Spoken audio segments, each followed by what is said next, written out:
আসসালামু আলাইকুম, good afternoon guys. So কী অবস্থা সবার? আজকে ঘুম থেকে উঠতে একটু লেট হয়ে গেছে। উঠে দেখি 1:30 বেজে গেছে। দেন উঠে উইন্ডো খুঁজছি, দেখি ভালোই বাহিরে গরম পড়ছে, রোদও অনেক ছিল মোটামুটি। যাই হোক, ঘুম থেকে ওঠার পর ফার্স্টে যেটা আমি করি, বেডটাকে সেট করে নেই। এটা করলেই মনে হয়, বেডটাকে সেট করার পর মনে হয় ঘরের অর্ধেক কাজ হয়ে গেছে। অ্যান্ড এখান থেকে আমার বেডরুম থেকে আম্মু আব্বুর বেডরুম দেখা যায়। যাই হোক, এদিক দিয়ে আমি আলহামদুলিল্লাহ অনেক লাকি। এনিওয়েজ, এখন আমি ফ্রেশ হয়ে নিব, ফ্রেশ হয়ে শাওয়ার নিব। দেন এখন আমি রেডি হয়ে চলে যাব আম্মুর বাসায়। আজকে আমি আর আম্মু রোজা রাখছিলাম। এটা বিয়ের আগের বেডরুম আমার।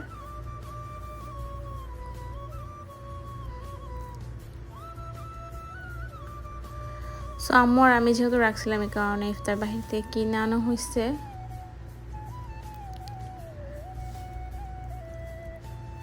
অ্যান্ড দেন আম্মু এখানে মুড়ি মাখা বানাইতেছিল। মুড়িটা অনেক মজা হয়েছে। এনিওয়েজ, ইফতারের পর যেটা ম্যান্ডেটরি আইটেম, চা না খাইলে ভালো লাগে না। সো চা খাই নিলাম। অ্যান্ড দেন বাসায় এসে দেখি আমার হাজব্যান্ড মাটন নিয়ে আসছে। সো মাটন ম্যারিনেট করে রাখছে।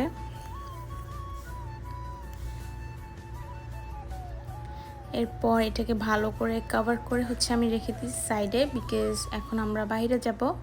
আর কিছু মশলা দরকার ছিল, ওটা ছিল না বাসায়। আর আমার হাজব্যান্ডের একটু কাজ ছিল, এই কারণে আমরা এখন একটু বাইরে যাব। যাই হোক, এই জিনিসটা অনেক সুন্দর না? দেখেন, আমি এখন ঘুরাবো। এটা সানলাইট যখন বেশি থাকে তখন ঘুরে। সো আমরা চলে আসছি বাসায়, পার্কিং করতেছে। সেই মশলাগুলি ছিল না, কিনে আনছেন, বাকিটা ম্যারিনেশন করে এখন বসাই দিছে।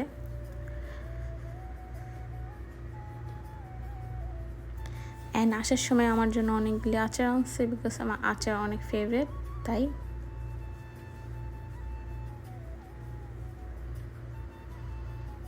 এখন রান্না শেষ। সো অনেক মজা হয়েছিল মাটনটা। ইনশাল্লাহ কোনো দিন রেসিপি দিব আমার জামাই হাতের। যাই হোক, thanks for watching and please keep supporting.